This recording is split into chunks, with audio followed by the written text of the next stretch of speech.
We got a WWE pay-per-view on Sunday, and I was just writing about that, and okay, so Samoa Joe and Ricochet really could be good, but when I look at that lineup up and down, it's not a thrilling lineup by any means. Yeah, it's a weak one.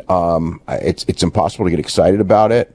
And also, it's 2 weeks after the last one, and 2-week builds are not the best. When I was watching SmackDown yesterday, and I'm watching the opening segment where Dolph Ziggler's going on and on and on, about how Kofi's not a good champion after previously saying that he was a couple weeks earlier.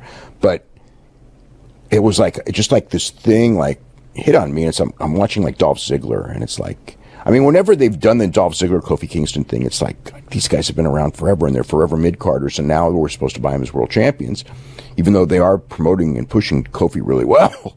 But with Ziggler, it was just the only reason he's here in this spot is because Daniel Bryan got hurt, and they didn't know how bad it was, so they turned Kevin Owens to put Kevin Owens in the spot.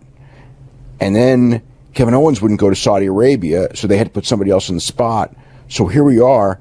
For that's the reason. If it wasn't for that, Dolph Ziggler would still be running around doing stand-up comedy. He came back in a top spot only because Kevin Owens wouldn't go to Saudi Arabia. I thought he was going to go back to stand-up comedy after the Saudi Arabia show, and he got booked for another show. I think he's back because Kevin Owens. Look at as far as contenders for Kofi. Daniel Bryan's now in a tag team, so he's pretty much been removed from that spot. Kevin Owens is hardly being booked like a guy who's about to get back in that spot. He's, what can you say about the booking? The thing on the SmackDown show, and I liked SmackDown. I thought the writing on SmackDown was much better than most WWE shows, but the booking, it was the same thing as Raw, where you had two different matches. You had the 2 out of 3 fall match where you did 2 straight falls, and then you had the elimination match. And in both cases, it's why did you do the stipulations? Because instead of just hurting one guy, you hurt 2 guys, one guy who didn't need to be hurt in each match. There was no purpose in hurting them. You know what I mean? It's kind of like they hurt people just to fulfill a gimmick, and the gimmick doesn't make the match any better. It's almost like they get their jollies out of making sure people don't get over. Well, I think it was just this week they were just on the kick of adding stipulations to matches. They did it on Raw. Oh yeah, no. SmackDown. Well, it's no reason for it. The SmackDown one, it was they decided to do a best of 3 falls match for literally no reason. The first fall was immediate. They went right to a commercial. They came back with 6 minutes left.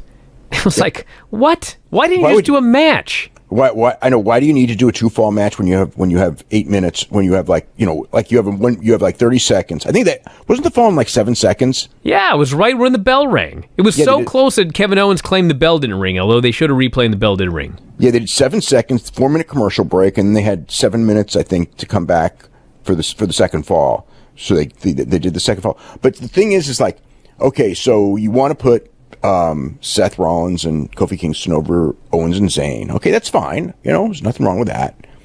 So you beat one of them. There's no reason to beat both of them. What's the purpose? And it was 2 straight falls. It's so why make it 2 out of?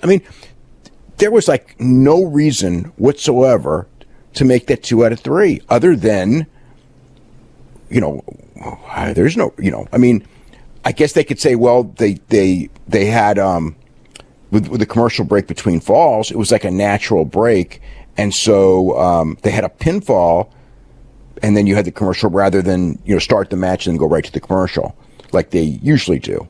But what they should have done, since it was only 7 seconds, is they should have taken the commercial and then started the match and had it be a 1-fall match.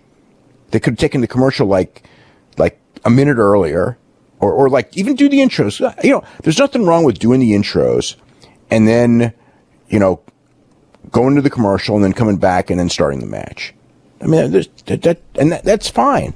But what I got out of that finish and the show and Raw on Monday is, with a couple of exceptions, and not a lot, It was one babyface after another standing tall for 2 straight days. Well, it not in that elimination match. It wasn't. What are you talking about? The babyfaces won. The elimination match, that was Drew McIntyre. Oh, the elimination match. Yeah. I thought you were talking about the main event. Yeah.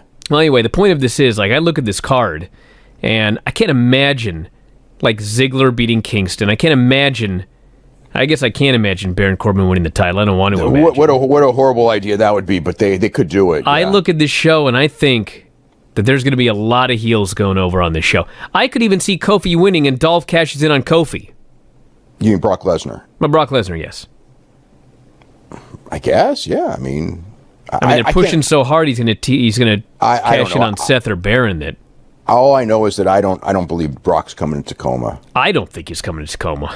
Yeah, I could see it happening, but Tacoma, Washington, I do agree with you there. But regardless, I think a lot of heels are winning on Sunday. It's actually a lot shorter trip for him than most of these trips. From what's he living in? Regina, Saskatchewan, right? Isn't that where he's living? I don't know where he's living. Somewhere up there. Well, anyway, the card is Bayley, Alexa Bliss for the SmackDown Women's title. I thought their segment on SmackDown was great. So did I. It was really great. That's what I said. What I really liked, there were about 3 or 4 spots where I really liked the writing, and this was probably the one the most. I thought just both sides, they were scripted really. I mean, because you know what it was? Believed them.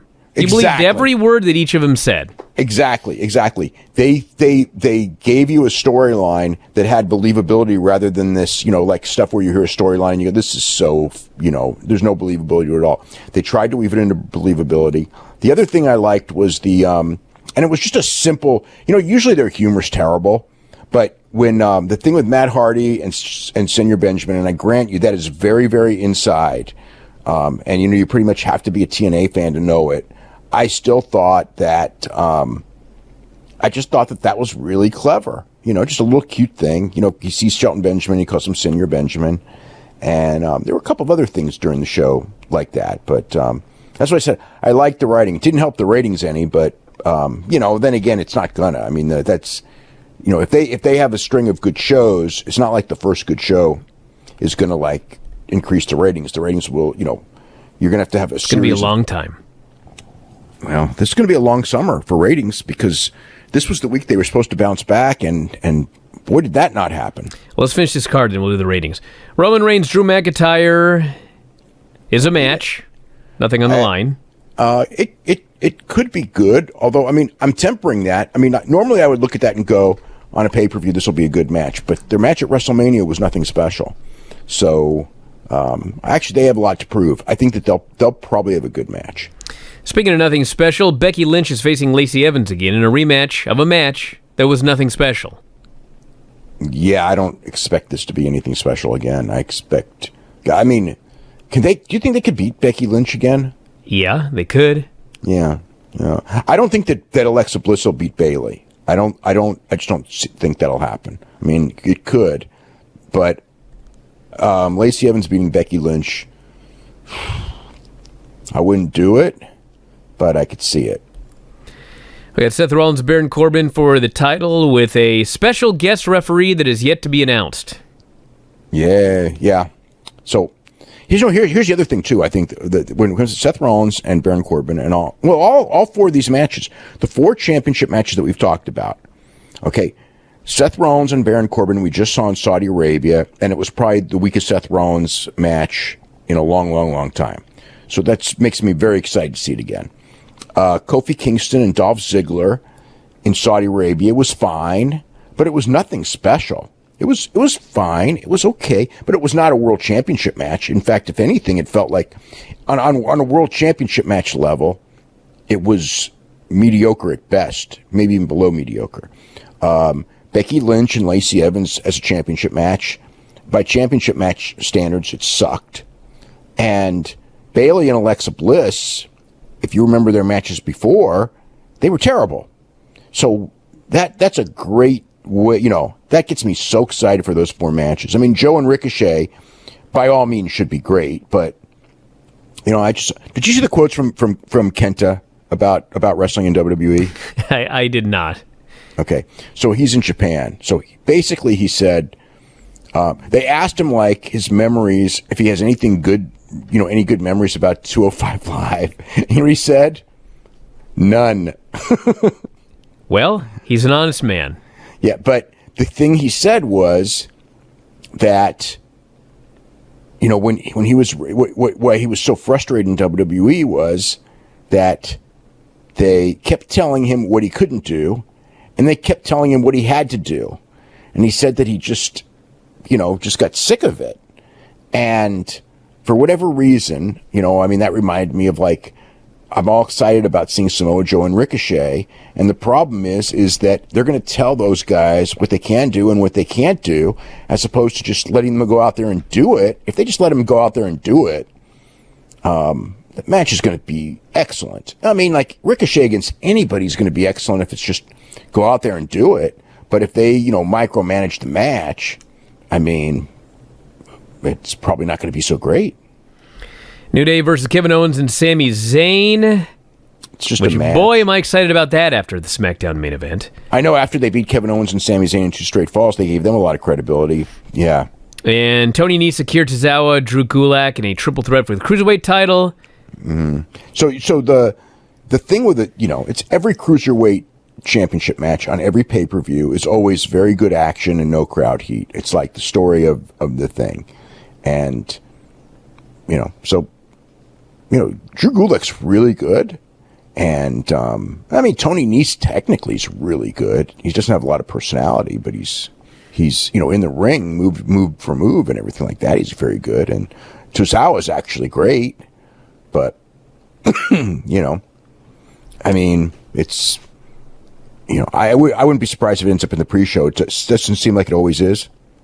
Actually, recently they had one that wasn't on the pre-show, and I couldn't figure out why that one wasn't on the pre-show. Yeah, they put it in a buffer position, and then it like died. Yeah, maybe they'll put it in a buffer position. Yeah. And then Daniel Bryan and Rowan versus Heavy Machinery for the SmackDown Tag Team titles. That's your show. So how's the crowd going to react to Daniel Bryan and Rowan against Heavy Machinery? Probably cheering like crazy. It's going to get a tremendous reaction. Yeah. Do you think Daniel Bryan goes in there and insults the whole state of Washington? Because I just don't see that. Well, the last time that he was in Everett, which was earlier this year, he in fact did not. I know. He did a babyface promo and insulted everyone except the people in Washington. I know, but the thing is do they want Heavy Machinery to get booed out of the building on a pay-per-view? I think that they'll go out there and try to force the issue. So it's going to be very interesting. Good luck with that. Yeah, it's going to be very interesting to see how the crowd goes with that. Because, like, the other time, it was just like they let him do it. But I just think that, with Heavy Machinery and everything, that they're going to try to have Bryan, like, do something to turn. So we'll see what happens, and we'll see how the crowd reacts to that.